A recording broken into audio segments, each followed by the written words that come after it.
Siasa za Kenya zimechukua mkondo tofauti ikilinganishwa na vile wanasiasa walikuwa wanaamini siasa zinaendeshwa kwa ground. Mpenzi mtazamaji wa Mokenya TV mahali popote ulipo, naomba kukusalimia mahali popote ulipo. Hujambo, karibu katika uchanganuzi wa siasa siku ya leo, ili nikuwekee bayana peupe wazi yale ambayo yanaendelea hasa katika sekta ya siasa, kisha baadaye nitakuwa nachanganua moja kwa moja. Naomba tu ukaweze kunifuatilia. Mbunge aliyekasirikiwa na rais ameweza kutuma ujumbe mzito kwa ikulu ya Kenya.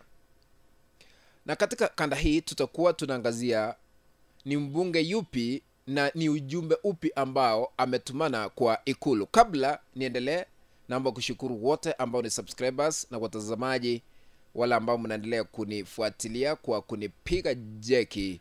Tumefika umbali huu kwa sababu yako. Huyu Mungu anayebariki wengine azidi kufungulia milango ya mibaraka kila wakati. Kwa unyenyekevu tu na heshima kubwa, ikiwa unatazama kanda hii, naomba utukabidhi a like, utupe a like katika kanda hii.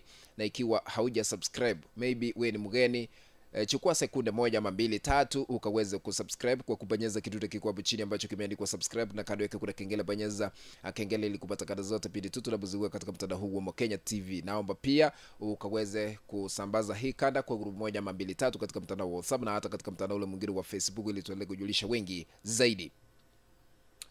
Ujumbe huu umetumwa ikulu ni mzito zaidi kwa sababu mbunge wa eneo bunge wakilishi la Mumias Mashariki kwa jina Peter Salasya, wakati moja alionekana kutofautiana na rais wakati walikuwa katika eneo lile la Western, lakini sasa ametuma ujumbe ambao ni mzito kwa ikulu ya Kenya. Nikurudishe nyuma kabla nikufahamishe ujumbe huu.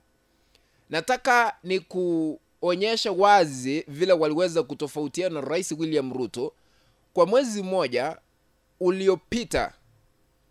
Peter Salasya walikuwa pamoja na Rais William Ruto katika eneo la Mumias kule Western, wakati rais alienda kule kukabidhi wakulima wa miwa pesa za ziada, ukipenda bonus. Huyu mbunge Salasya aliposimama kwa jukwaa aliweza kuuliza swali kwa Rais William Ruto.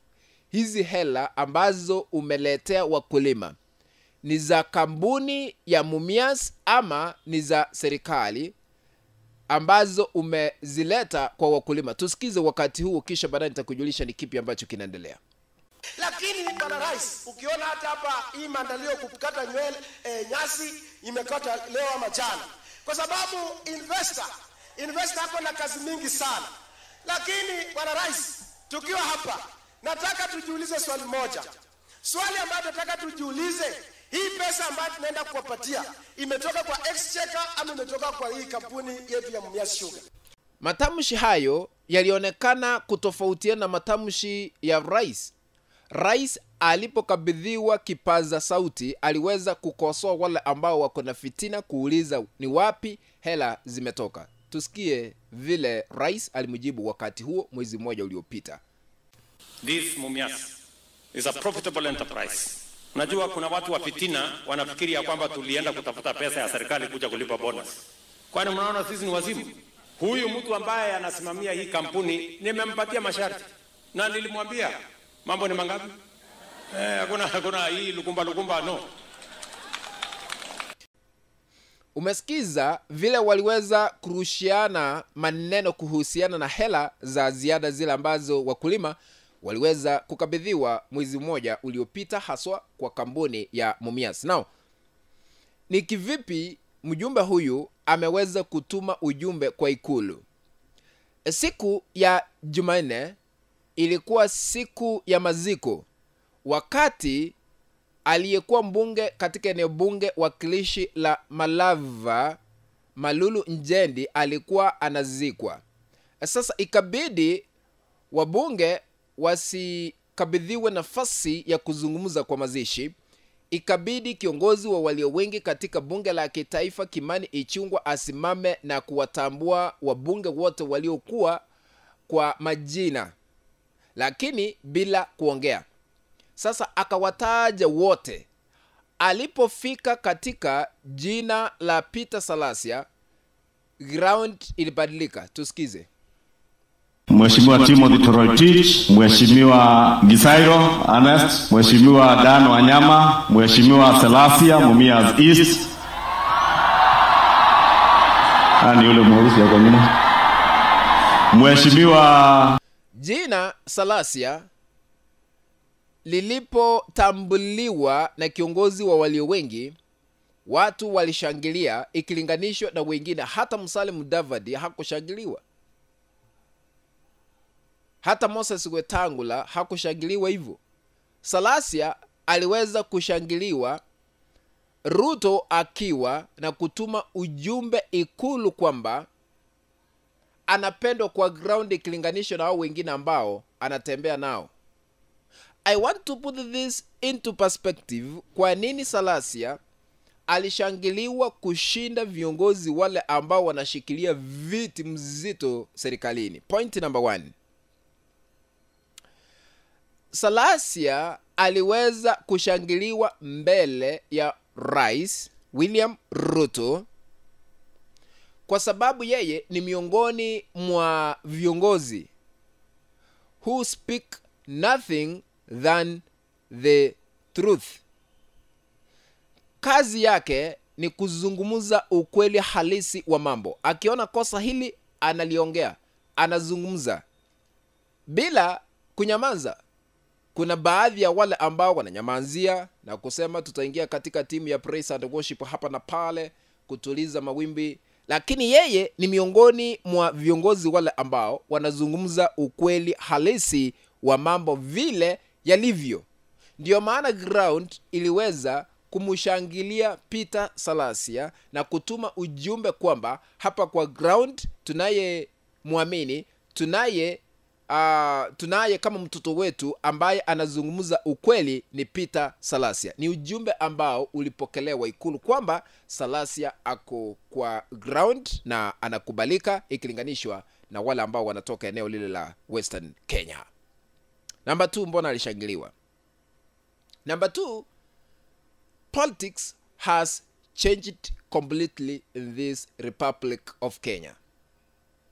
Politics is dynamic. It keeps on changing time to time. Yani siasa zinaendelea kubadilika, na siasa za sasa hivi zimebadilika, sio vile siasa zilivyokuwa katika siku zilizopita. Na ni ishara tosha kwamba Salasya atakuwa something in the future. You never know. Na huu ujumbe ambao ulitumwa kwa kushangiliwa ni ishara tosha kwamba mwanasiasa ambaye anaweza kutoa usaidizi kwa ground ni Peter Salasya, kwa sababu baada ya kuchaguliwa kwa mara ya kwanza kuna yale ambayo ameshughulikia, kuanzisha miradi ya maendeleo hapa na pale, jambo ambalo limeweza kumkabidhi heshima kama kiongozi. Ndio maana wengine hawakushangiliwa ambao mimi nazungumzia eneo la Western Kenya. So kushangiliwa kwake ni kutuma ishara tosha kwamba penye tumefika, vijana wa Gen Z wako na nafasi kubwa katika kuunda serikali kwa siku zijazo. Tupende tusipende, tukatae tukubali, watakuwa na nafasi ya kuunda serikali in future. Kwa sababu gani?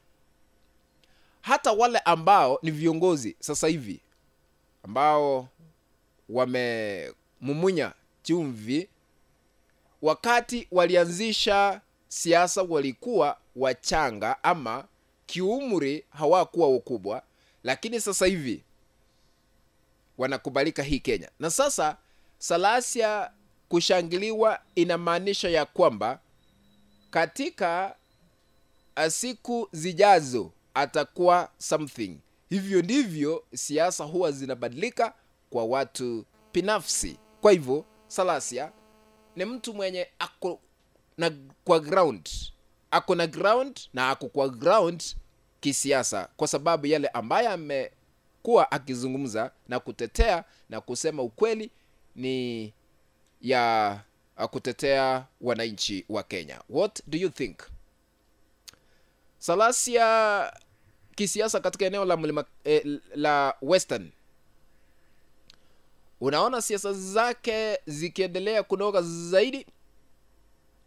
Kufikia hapo, mpenzi mtazamaji, ndipo natia kikomo katika uchanganuzi wa masuala ya kisiasa. Ikiwa unatazama kwa mara ya kwanza, umekuwa ukitazama lakini bado haujasubscribe katika channel yetu ya Mokenya TV, kuna kitu hapo chini kimeandikwa subscribe, bonyeza hicho kidude ili kuwa subscribe. Tutakado yake kuna kengele, bonyeza kengele ili kupata kada zote pili tu tunapoziweka katika mtandao huu wa Mokenya TV. Sambaza hii kada kwa 1 2 3 katika mtandao wa WhatsApp na hata katika mtandao mwingine wa Facebook ili tuendelee kujulisha wengi zaidi, na please usisahau kutupia like. Barikiwa sana, tukutane in the next video. Bye bye.